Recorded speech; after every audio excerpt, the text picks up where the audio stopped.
Back in 2014, one of the best poker players on the planet quietly walked away from the table. Not because he was losing, because he'd realized winning money wasn't the same as building something that lasts. Here's the wild part. 10 years later, that same guy, Bryan Pellegrino, runs the plumbing that Citadel, the DTCC, and the parent of the New York Stock Exchange just picked to help rebuild Wall Street.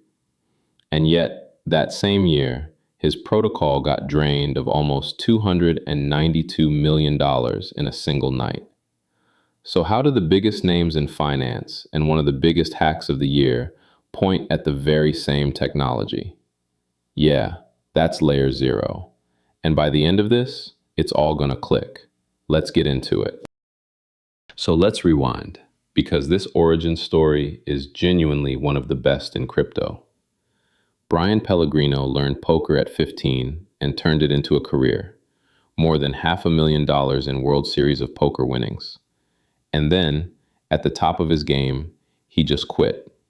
Because, in his words, once you're the best, there's no leverage left. And here's where it gets fun. His next move wasn't crypto. He built a machine learning model that predicted baseball pitches and sold it to Major League Baseball teams. His line on it is perfect. He said, "Look, I hate baseball, but it has the best data set, right? That's the brain we're dealing with." Then he links back up with two guys he'd grown up with in a networking lab, Ryan Zarek and Caleb Bannister. And in 2020, the three of them are building, of all things, an NFT gladiator fighting game. They want it on a cheap, fast chain, but the valuable items over on Ethereum. So they go looking for a way to move things between two blockchains. And what they find horrifies them. Pellegrino says it straight. There was no way they'd trust millions, let alone billions, to any bridge that existed back then. So they stopped building the game and started building the thing the game needed. That became the white paper, trustless, Omnichain Interoperability. Within 2 years, Andreessen Horowitz and Sequoia are backing them, and Sequoia called it, quote, the glue of crypto. Okay, let's clear up the biggest misconception, because it matters.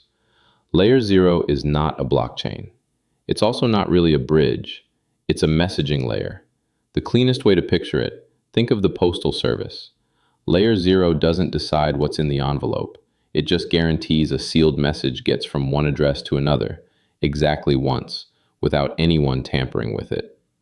So a smart contract on one chain can send an instruction to a contract on a totally different chain and trust that it arrives clean. The bridges, the tokens, the apps, those all get built on top. And that unlocks something clever called the OFT standard. Normally, to move a token across chains, you lock the original and get a wrapped IOU on the other side, a copy that's only as safe as the vault behind it. LayerZero flips that. The token gets burned on the chain you're leaving and freshly minted on the one you're arriving at. No wrapped clone floating around. Same token, one real supply, teleporting.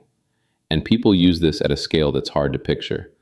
As of today, LayerZero's own Explorer shows more than 160 million messages sent across 170 plus chains, moving north of $280 billion in value. Its flagship bridge, Stargate, was the first proof it worked. And in a nice full circle moment, LayerZero later bought Stargate outright for $110 million, outbidding its biggest rival, even though the rival offered more cash. When the people building the roads just buy the busiest highway, you know the traffic is real. Now, no honest LayerZero story skips the summer of 2024, because this is where it got spicy. They launched their token, ZRO, and give a chunk to the community, standard so far.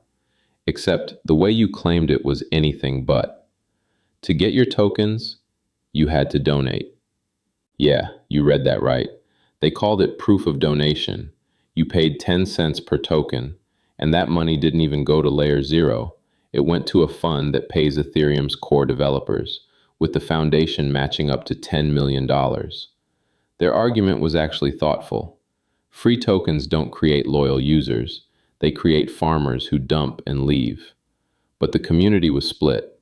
One well-known developer said flatly, "A forced donation isn't a donation, it's a tax." And Pellegrino fired back, "Nobody's forcing you.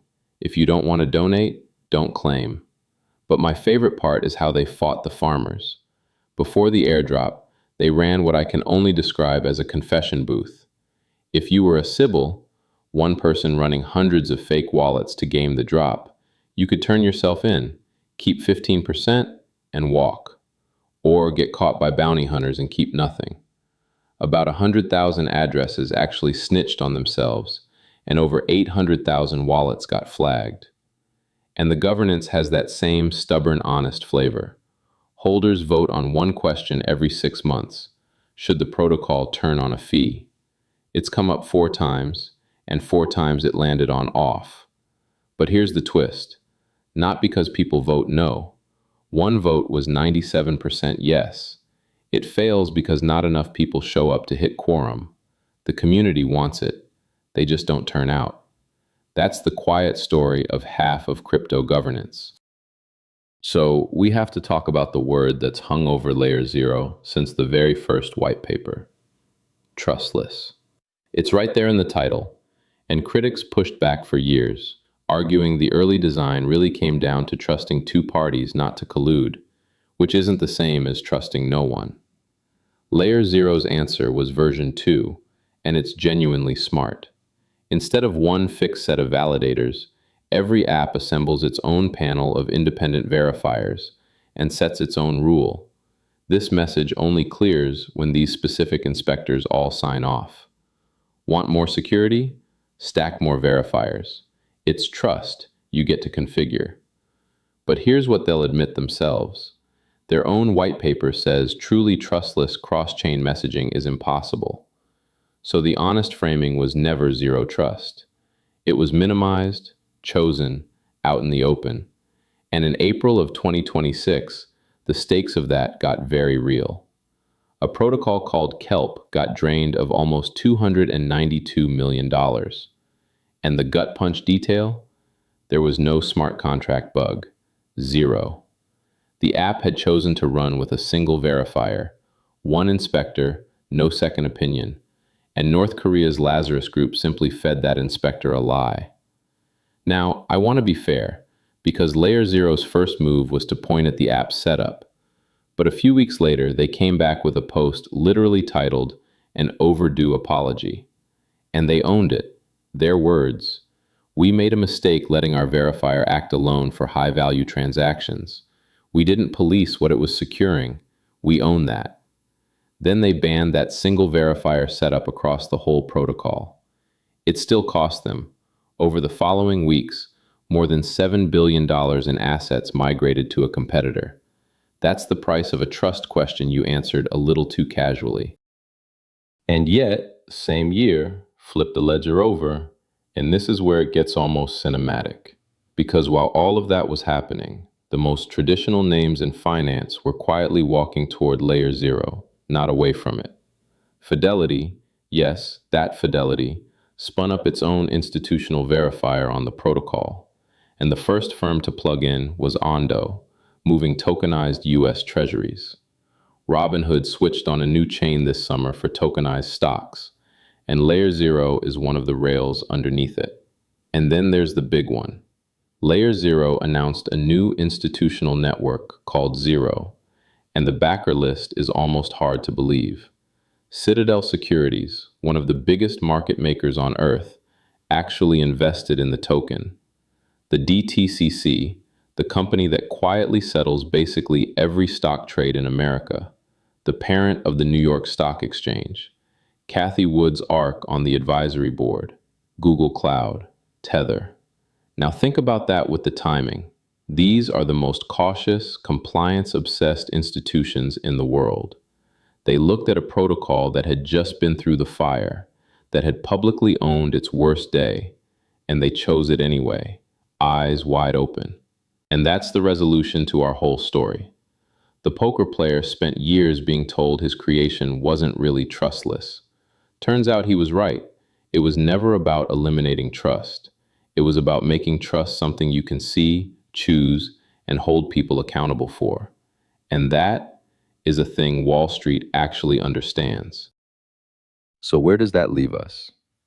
Layer Zero's real lesson isn't a slogan, it's almost the opposite of one. Interoperability was never about erasing trust, it was about choosing it out loud and being honest when you choose wrong. And here's your genuinely useful takeaway: no hype attached.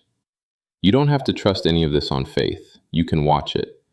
Head to LayerZeroScan.com and you can see every cross-chain message settle in real time. Which apps are actually being used? How much value is really moving? Verify, don't trust. They built you the tool to do exactly that. And if you want to know where this goes next, watch two things: whether that Zero network ships this fall, and whether the community finally turns out to flip that fee switch on.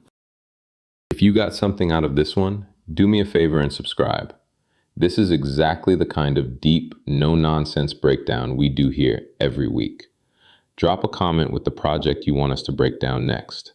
I read every one. Thanks so much for watching, and I'll catch you in the next one. This is Information in Motion.